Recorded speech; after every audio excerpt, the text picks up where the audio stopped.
After a night of passion, Petra and James wake up together early in the morning. Petra rushes out to go to class, but James decides to stay in bed a little longer.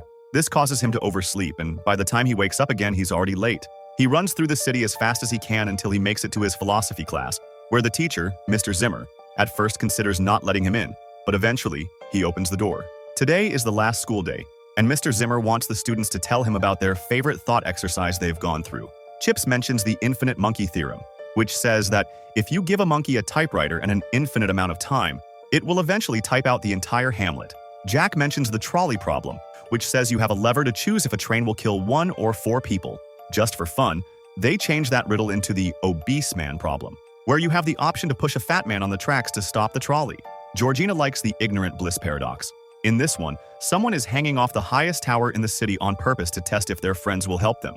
However, the friends are afraid if they try to pull them up, they might be yanked over themselves, so they step back. The person falls and lives, but now they wonder if it truly is better knowing that their friends wouldn't save them, or if ignorance is bliss. Zimmer decides that they will do one last thought exercise to finish the school year. The class must assume there is an impending atomic apocalypse, and imagine a bunker that will give them shelter for a year. Zimmer begins narrating the scene to make everyone use their imaginations, picturing an area surrounded by nuclear explosions. As Zimmer takes them through an imaginary tour of the bunker, he points out the problem. There are only supplies for 10 people, but the class has 20 students in it, so they have to decide which of them to let in and who stays out. On top of that, there isn't much time to decide before the atomic radiation reaches them. Georgina refuses to participate because she thinks it's just like discussing eugenics. But when Zimmer describes how gruesome and painful it is to die under radiation, she accepts to play. Petra also refuses to participate and even stands up to leave, knowing that she's always had perfect grades and Zimmer can't hurt her by lowering them a bit. However, Zimmer threatens to lower James' grades instead, which would make him fail the class, and Petra has no choice but to stay. Next, Zimmer distributes cards containing the random profession each student will have in the exercise. He opens the box for James first, and after he takes a card, Zimmer goes to the desk to cough before handing a card to Petra. Then he coughs again at the desk before giving cards to everyone else. Now the students can look at the professions they got. All these jobs vary in themes, from harpist and wine auctioneer to astronaut and chemist. Toby reveals he's a published poet, but he barely gets to finish talking before Zimmer shoots him, revealing he took the gun from the bunker. Zimmer explains that this is more humane than letting him die by radiation since he wouldn't get into the bunker anyway, because a poet isn't useful when humanity must be rebuilt. Zimmer also explains he's part of the exercise, but his profession is hidden, so he should be seen as a wild card. Afterward, each student defends their right to enter the bunker, and they proceed to vote. The first 9 choices are those who they consider useful for survival. Petra, the structural engineer; James, the farmer; Georgina, the orthopedic surgeon; Chips, the carpenter; Jack, the chemist; Bonnie, the soldier; Annie, the electrician; Poppy, the psychotherapist; and Omoseed, the senator. There are also 9 that quickly get voted out for not being useful: Vivian, the zoologist; Beatrice, the fashion designer; Parker, the gelato maker; Kavi, the real estate agent; Russell, the harpist; Plum, the hedge fund manager; Nelson, the housekeeper; Mitzi, the wine auctioneer; and Yoshiko, the astronaut. The last place must be chosen between Zimmer and Utami, the opera singer. Petra thinks a wild card is a risk, but Jack points out that an opera singer is a luxury, and he'd rather risk it with Zimmer, who may have a useful secret. Zimmer wins, and now that the groups are completed, they take 5 minutes to say goodbye. So they move the desks around to pretend they're having their final words. Suddenly, they hear some gunshots and discover Zimmer has killed everyone who didn't get a spot, again saying it was the humane thing to do. The group is shocked, and Petra whispers to James that she doesn't want Zimmer in the bunker anymore. James makes a plan and asks everyone to gather some plants before going into the bunker, claiming they're keeping them for replanting when they come out. While everyone is separated to do the gathering, James goes to each of them in turn and tells them of his plan. When the time comes, the group enters the bunker and disables the external keypad before closing the door, leaving Zimmer outside. They then take a look at the different rooms. There's an artificial garden, a daybed, a gym, books, and other things to supposedly avoid depression. In the evening, while everyone sleeps on the cots, James meets Petra on the big bed and tells her he can get through anything with her. Once James falls asleep, Petra goes to check on Zimmer and finds him slowly burning under the radiation. Suddenly, Zimmer holds up a piece of paper that says only he has the exit code. Petra immediately calls the group, and they begin arguing over what to do, unsure of believing Zimmer or not. In the end, they decide to ignore him, and they begin to live through the year in the bunker. It's incredibly boring, and they barely can keep themselves busy with mundane tasks. Every day, Petra checks on Zimmer's body, which is slowly rotting, and occasionally a dog comes to munch on it. Once the year passes, the group gets ready to come out, only to discover Zimmer had been right. The lock asks for an exit code. The students proceed to use different methods to try to break the door, to no avail. They try to survive a few more days with the few supplies they have left, but soon they run out. So they decide to end things for themselves, for a more humane ending. In class, Zimmet announces they failed the experiment and reveals his profession as a bunker builder. In fact, he was the one that built that particular bunker, and therefore, the only one who has the code. The students want to try again, and this time they imagine a new location, choosing Mont Brome once again. Zimmet runs to grab a gun, which Petra notices. Then it's revealed that the cards hide a second characteristic that may influence the votes. James's characteristic is being gay, but he still gets accepted for his farming knowledge, although with fewer votes. Georgina, the surgeon, was exposed to the Ebola virus, so this time she's left out. Plum, the hedge fund manager, always travels with a bag of gold, so she's accepted. Chips, the carpenter, is infertile, but he's also accepted again because of his skills. Petra, the structural engineer, is also an electrical engineer, so she is saved. Andy, the electrician, reveals he has a very rare disease that may kill him at any second, so he's rejected. Poppy, the psychotherapist, can't have children, so she's left out. Vivian, the zoologist, reveals she supports PETA, so she is left out again. Jack, the chemist, won the genetic lottery, meaning he'll live long and healthy, so he's accepted again. Kavi, the real estate agent, is also a midwife, and since they've lost Georgina as their doctor, he gets to stay this time. Parker, the gelato maker, has no extra characteristic, which means someone else has to, and he's left out.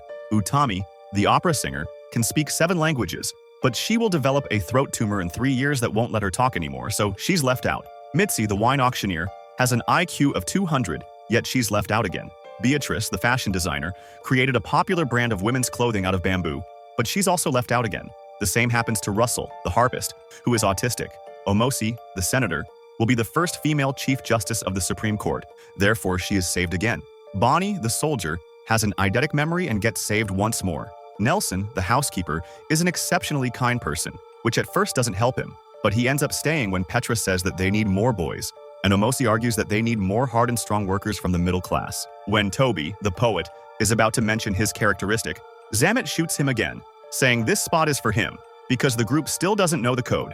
Then Zamet gives Georgina the keys to a truck, and the people that were left outside immediately try to run away to save themselves. Unfortunately, the vehicle is hit by the explosion. The chosen ones also begin running to reach the bunker just in time, and the boring everyday life begins once again. Later in the evening, Petra wakes up and sees James isn't on his bed, so she goes looking for him, only to find him getting frisky with Jack, who turns out to be gay in real life. Petra is hurt and rushes out to tell the rest of the group what she saw. Now, they decide it's time to discuss how they will get together to procreate. Since Chips is infertile, he doesn't need to help, while Jack and James refuse to participate because they can't even fake it with a woman. For the sake of babies, Bonnie and Kobe are paired together, and so are Omoseed and Nelson. As revenge for her boyfriend, Petra accepts to do it with Zimmet, ignoring James when he says she still loves her. While the explosions outside ravage the planet, the 3 couples get frisky at the same time. After 10 weeks of no pregnancies, Zimmet points out that they must change couples, saying the girl should have multiple partners. Bonnie refuses, saying they are taking logic too far to solve things, and that shouldn't override her consent. Zimmet walks away, only to return with a gun in hand, threatening everyone but Bonnie to leave the room. The group runs out, but Jack manages to hide behind a corner, and once Zimmet is distracted, Jack tackles him and makes him drop the gun. Bonnie quickly picks it up and holds Zimmet at gunpoint, but the guys continue to fight until Zimmet overpowers Jack. However, Jack retaliates by stabbing Zimmet in the ear with a pen. Devastated, Zimmet goes to the front door and puts in the code to open it, bringing everyone down with him.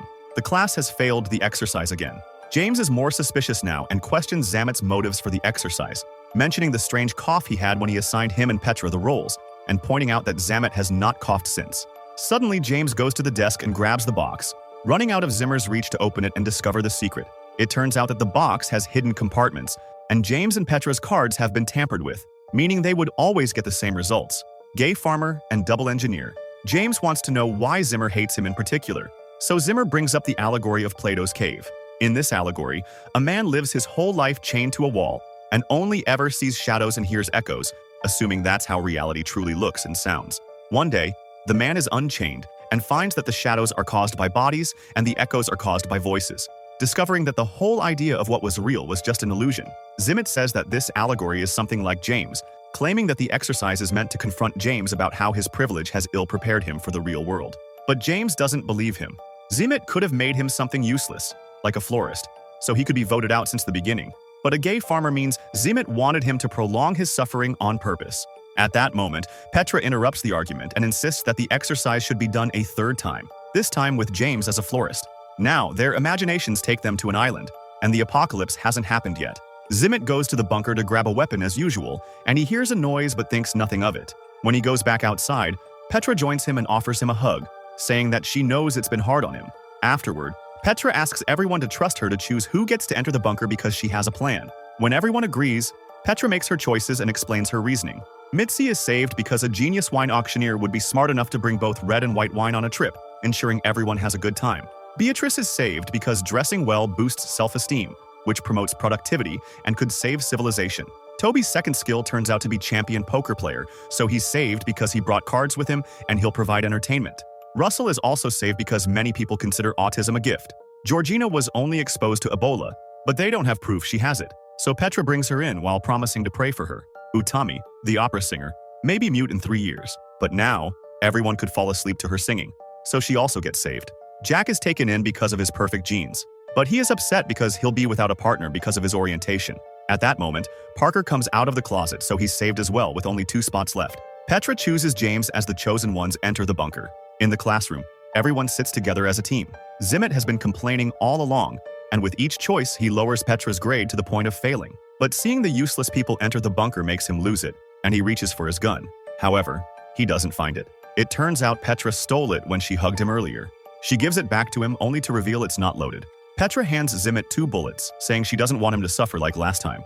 But at that moment, James threatens Zimmet with a rifle. It turns out he had been the noise in the bunker, desperate to survive. Zimmet says that nobody knows the exit code except him, but Bonnie used her perfect memory to memorize it during the last run. Feeling defeated, Zimmet leaves next. Petra wants to give the last slot to Bonnie, but since she refuses, Chips takes the spot. James is no longer gay in this iteration of the exercise and begs Petra to come with them, but she refuses, saying she'll take the boat and try to get out of the radiation zone, only for Chips to reveal he has the boat keys. Acting fast, Chips pushes Petra inside, switching places with her before the door closes, while the rest of the group rushes to the boat to get off the island. Petra continues to narrate the thought exercise, explaining that despite horrific circumstances, somehow they had fun during the year in the bunker because they had cards, wine, Shakespeare performances, and original poems. James tells Petra how much he loves her, but she hesitates to respond with the same phrase. When machines break in the bunker, they use the pieces to make a harp, and Russell plays it while Itami sings to make their evenings magical. Once the year passes, the group leaves the bunker only to discover that the bombs never fell. Zimmet narrates that they will die, as none of them have the technical skills to survive on an island. But Petra responds that their lives will be short, but at least they'll be well and happy. They'll also be ready to welcome death when it arrives. Suddenly, a rocket falls on the beach, and James gets ready to detonate it. But at that moment, Zimmet shows up and shoots to stop him. It turns out he had found a cave and went deep enough to avoid the radiation. For the past year, he has been surviving with what he could find there. Zimmet can't let them commit an act as unreasonable as ending the human race and threatens to shoot James with his last bullet. But the rest of the survivors move, one by one, to stand in front of him as a shield. They use the chance to press the detonation button, and the bomb blows up the entire island. Back in class, Zimmet is ashamed of the latest exercise, but Chips quickly cuts in to offer his own version as well. He says that the boat managed to go far enough to avoid the explosion, and he became the only guy with 6 women all to himself. The group wonders what happened to the 3 other males, and Chip says Kavi drowned, Nelson had a barracuda attack, and Andy had to run in with a palm tree. Being infertile doesn't mean the chance of procreation is 0. So in this ending, Chips taps a different girl each day. Zimmet finally finishes the class, and all the students leave except Petra, who accuses Zimmet of trying to use the exercise to punish James. It turns out Zimmet has been having an affair with Petra, and he believes James is beneath her. Petra explains that intelligence isn't all that matters and that she loves James, so he shouldn't be punished for something he doesn't know about anyway. Petra gives Zimmet a last kiss and leaves. Afterwards, Zimmet is alone in the school and begins running through many variations of what happens. If he goes to his office, sometimes he simply eats, but other times, he finds his gun and a shot can be heard in the building. Make sure to subscribe and turn on notifications so you can watch more videos like this. Thanks for watching.